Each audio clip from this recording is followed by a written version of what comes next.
Hey, welcome to the very first training report here on the Blue Abroad YouTube channel for season 2025. Still can't really believe it. I think I only just started feeling the peace of off season over the last couple of weeks. We did have the draft, and that was pretty hectic over those 2 nights, but I really did feel like the off season really got into it, and then before you know it, boys are back at training, draftees are in, and I was fortunate enough to go down to the Carlton Football Club to check out training. Very grateful to be there. Obviously, any chance I get to go down to the club and watch the boys train is one that I'm super grateful for. Now, those of you watching this, you'll probably have seen the training highlights, and you will probably have seen the Jagger Smith close-up highlights as well. So I did take plenty of footage for all of you to see, and in this video I just want to recap everything that I think we need to know.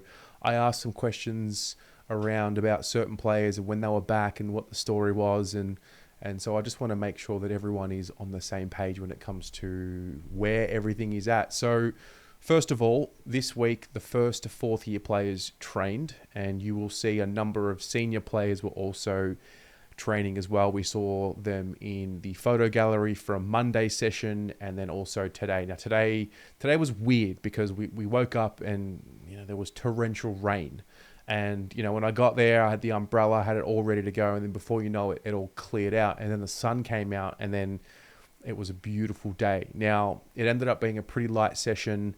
They did the warm-up in the indoor facility. I did notice the 16 flags. I have not seen those flags before. Maybe they've been there the whole time. Can someone correct me on that? I don't believe those flags have always been there. I think they're new. Anyway, you will notice that the last one is the only one with the AFL logo represented on it. So I did notice that. We were really close up, as you can see from this indoor footage, like literally like a meter away from one of those spots. Basically, it was just there for media. Channel 7, Channel 9, and I think Fox Footy were there, and Blue Abroad as well. So that was cool. Training was pretty straightforward. I mean, I'm not really going to come into this video and tell you he's, peaking and he's looking big. I mean, there's certain guys whose body composition looks a little bit better over the last couple of years. The only ones that really stood out for me, I mean, I can understand why the boys in particular are mentioning Cooper Lord a lot. His running capacity looks to be at a pretty high level. I mean, he was sort of third in the running towards the end behind, Jackson Binns and Ollie Holland. So I can sort of see why they've been raving about him, but I also don't want to get too carried away with that sort of stuff. Yeah, they look good. Lockie Cowan looks like he's filled out a little bit more in the shoulders. And you would think that's the case. They're professional athletes and they're always working on their bodies. But yeah, look, first to fourth year players were there. There were a number of senior players also who were there, and obviously that means that they're there early. And they were Zach Williams, George Hewitt, Jacob Wiedering, Nick Newman, Alex Chincotta, Jordan Boyd, Mitch McGovern, Blake Acres, and Jack Silvani. Now, Blake Acres obviously coming off the surgery, one of 3 players to have had off-season surgery. He didn't do any of the drills, I don't think. He just did some light running on the side, but nonetheless, he was out there. Mitch McGovern was the same, just some light running on the side. Jack Silvani was the same. He's coming up to 12 months from the ACL, so he will hopefully be ready to go into full training, hopefully after Christmas, which really positive. And to be honest, when someone does an ACL, you kind of have to put them out of sight and out of mind. And that's sad for a guy like Jack, because there's the obvious link with the Carlton Football Club. So just to see Jack out there training, moving, just to see the number 1 out there, and he's not, in the rehab room, he's actually out there, and you can see he's close to getting back to full fitness. Like it was good. It was I think a positive story amongst the many subplots that we will see over the next few weeks. Corey Durden, Matt Duffy, Jack Silvani, Blake Acres, these guys were towards the side. Corey Durden's obviously another one who had off-season surgery. He will look to integrate after Christmas into the full contact, but he did all the drills that I saw today from memory as well.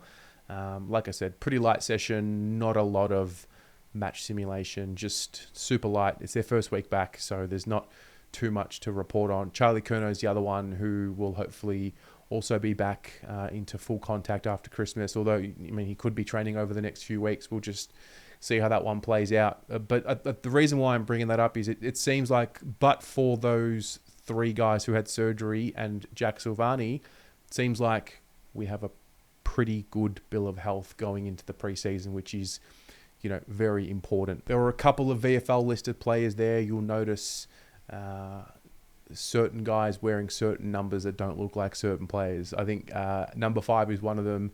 That is not Adam Chera. I believe that's Francis Evans, who I think he's training on to be part of the VFL squad. I'm not 100% sure on that, but that's definitely Francis Evans. I don't know if I saw Denver Granger Barras. I think I did. I don't know him very well. I haven't identified him very well, but I don't know if I saw him. I definitely saw Liam McMahon in that warm-up in the indoor facility. I don't remember seeing him on the field, or maybe it was just the side that I was standing on. Yeah, look, not too much to report on other than we have a relatively clean bill of health. The rest of the senior boys will be back next week, and we'll have a full squad to talk about there. Now, there's lots to get through. I have put up training highlights, which if you haven't checked them out, go and check them out. Make your own determination of what you see. I've put out a video just of Jagger Smith. And then I also had an opportunity to sit down for 10 minutes and chat with Harry O'Farrell, which was awesome. I got to just meet him. And, you know, it was really interesting. I spoke to him as we were setting up the camera, and I just sort of said, you know, from Blue Abroad, you know, like, do you know what we do? He's like, yeah, like I've been on the fan cams. Now, I don't remember seeing Harry O'Farrell on the fan cams. So if someone can track that down, please get in touch with me. It might have been from lockdown, is what I'm led to believe, but I would love to find footage of Harry O'Farrell on the fan cams. But no, he's a great kid. He's a man now. He's obviously just graduated high school, and I mean, very young, and I was quite taken aback with how well he spoke and how natural the interview went. So that'll come out tomorrow, Thursday. You're watching this on Wednesday night, Wednesday evening. The Harry O'Farrell interview will come out Thursday at some point. So have a look out for that. And it was a full-on day. Other than that, if you have any questions, let me know in the comments below. Good to be back. It's a bit of a whirlwind. We'll have a few weeks back at it with pre-season content.